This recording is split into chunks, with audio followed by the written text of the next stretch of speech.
Mr. Efren Reyes, kasamahan ko sa pelikula.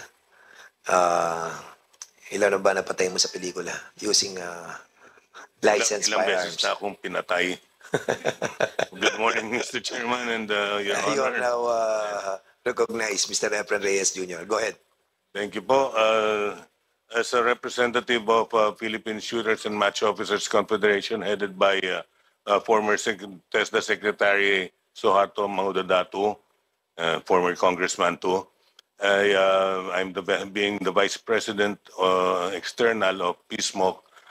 The position right now is I agree with mostly of all their resentments and with regards to the mga bills na they're trying to pass, and the position right now for PSMOC is the shooters ever since the enactment of the RA 10591 we have been what you call this disenfranchised.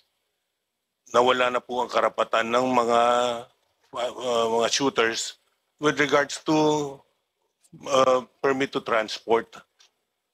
Before, we were enjoying permit to transport na mga 6 months, even yung iba nga, mga binibigyan pa ng 1 year na permit to transport to all firing ranges in the Philippines, for including practices and competitions. Ngayon, we are merely limited to 5 days for every competition. Wala pang, hindi, kung magwa-practice ka, kailangan pang kumuha ng permit to transport ulit.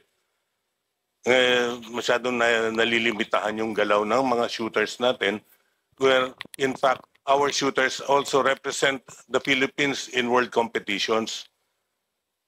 By limiting our practices and competitions, nahihirapan tayo sumali.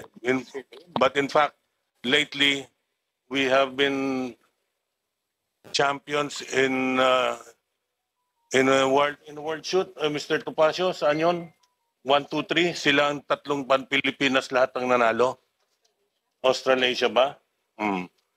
We are one of the best shooters in the world. If we restrict our shooters, baka bumaba tayo sa standing natin. Yun lang po ang request ng PSMOC for this time. Mr. Reyes, I would like to disagree with you. Wala pa naman itong mga batas na ito nung nanalo ng 1, 2, 3, di po ba? Wala pa naman eh. It's the present law kung bakit nanalo yung ating mga competitors na sinasabi mo. Why would you say na hindi naman nanalo kung ipapasa natin itong mga bills na ito? What is your By basis? nalilimitahan po yung ibang mga shooters natin. Hindi na natin. nalilimitahan nun. Nanalo na nga sila eh. Ikaw na mismo ang nagsabi. Opo, yung iba po, meron kang So, ibig mo sabihin, kailangan natin luwagan. luwagan lang po natin ang Bakit konti. po? Ha? Dahil nalilimitahan po yung mga competitors Hindi, natin. it's limited by law. Bakit po natin luluwagan? What is your logic behind that? Logic Kasi being, I cannot concur with your statement as a lawmaker. because I yung cannot. iba po, binibigyan lang po ng permit to carry na with 500 rounds. Nanalo na nga sila with that eh. Yes, sir. Why do you have to loosen the law? For you to win again? Or to maintain? Maintain lang po Yan. natin. Okay. Siguro yan. ganun. That's why I do not Ilagay lang agree po with your natin. point, Mr. Reyes. Kasi nga po, yung mga nakaraang mga chief PNP po, I'm not mentioning na, napunta po sa chief PNP ang pagbibigay ng permit to carry sa mga sport shooters, wherein we do not carry, we merely transport the firearms. Hindi. Ang point ko, Mr. Reyes, with the Opo. present law, nanalo na kayo ng 1, 2, 3. Yun ang sabi mo eh. Opo. Tapos ngayon, luluwagan para magkaroon kayo ng 5,000 na ammunition for one. Kasi limited to 500 according to the law. The 500 is for the transport of the firearm, of the ammunition to the range. Yes. Yung 5,000, That is not enough. the 500, usually po, 500 is kung minsan kinukulang pa ang shooter sa firing range for a competition. Yung PNP, do you agree with that? that 500 is not enough for practice? For one practice session?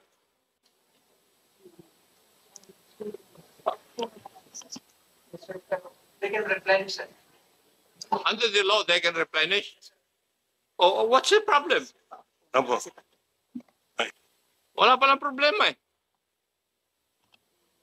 So, ang sinasabi ni Chairman Acop ay we created champions, di ba?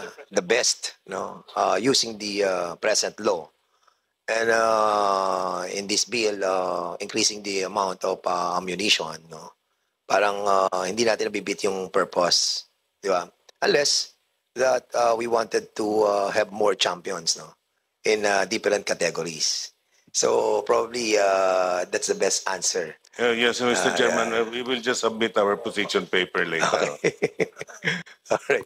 Kasi yun lang yung narrative po ni Chairman Acop that since we have already approved yung law and we created champions at mga magagaling sa buong mundo, palagay ko ay marami pa na maghahangad kung mas marami yung nagagamit nating mga ammunition during practices ng mga associations. Anyway, siguro, Chairman, we will be discussing that thoroughly on the technical working group. Talagang medyo masalimuot tong isyung to. So we will be proceeding to the next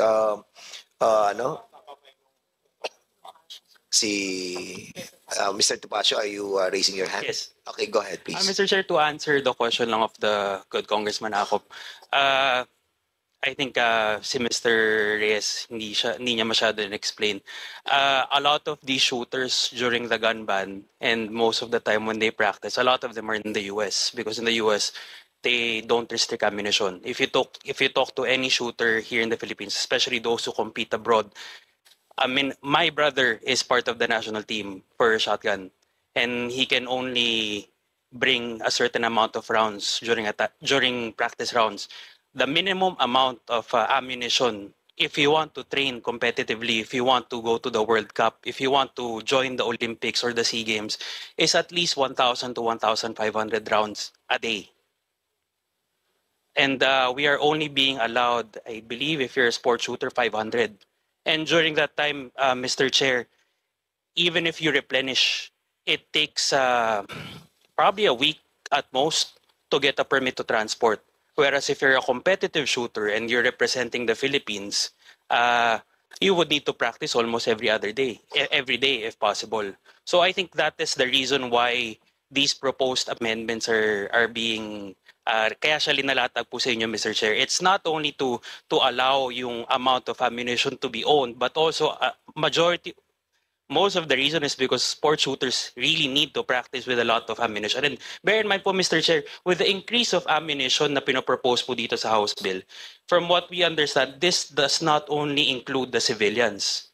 Because as gun stores po, whenever we sell ammunition, even to law enforcement, may it be the PNP, NBI, PDEA, AFP, when they buy ammunition in their personal capacity, we can only sell them 50 rounds. Okay. That's understandable. Now, medyo before, sige, Congressman Acop din, Congressman Plato. Kasi yun lang ang provided for by law and you have to abide by that. Di ba? That is what the law says. Otherwise, criminal cases will be filed against you if Yes. you violate that. Yes. That's why we support the amendment nga po, Mr. Congressman. Thank you po. Come again, sir.